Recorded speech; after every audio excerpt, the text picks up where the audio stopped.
Toto bola náš prvý šláger pre vás všetkých. Liptovský Mikuláš, ďakujeme všetkým zúčastneným. Zatlieskajte Tončimu, ak ste radi, že tu je. Zatlieskajte Bejčímu, ak ste radi, že tu je.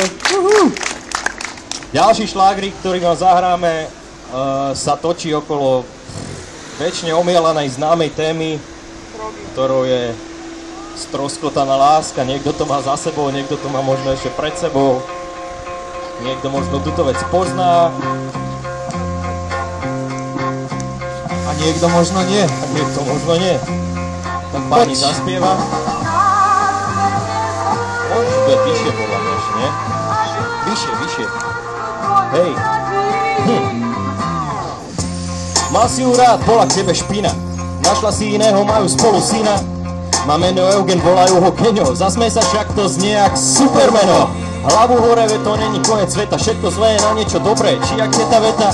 Nepochybujem, že by ma to trápilo. No je to pravda, že nechceš ísť s kamarátmi na pivo. To je už ozaj vážne. Povedz, že to je blbý vtip, že to nemyslíš vážne. Myslím ja to dobre, čo ste spolu mali, ale ver, že bude lepšie. Svet není taký malý.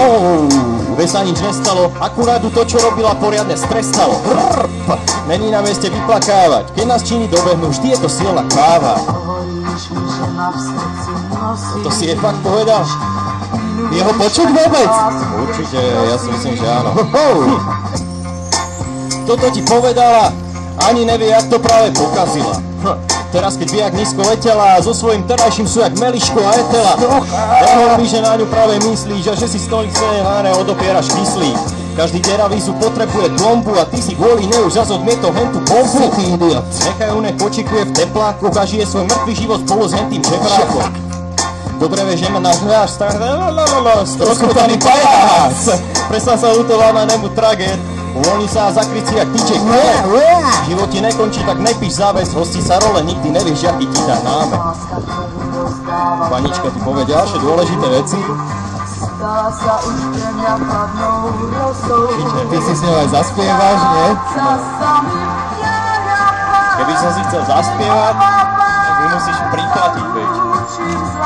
Lebo môj refrén... Tak v tom prípade si nezaspievaj. Stojí 500 a viac. Však povedz. Ja si myslím, že krásna muzika, viac než rok starý šlágrik, vlastne prvý z tohto nášho projektu. Ináč tento náš projekt, ja si myslím, že väčšina ho pozná, ale kto ho nepozná, je to podsta slovenskej hudbe. Sme radi, že ju môžeme prezentovať na takomto krásnom mieste. Určite. Je to pred Peskom Mikuláši. Áno. Hej.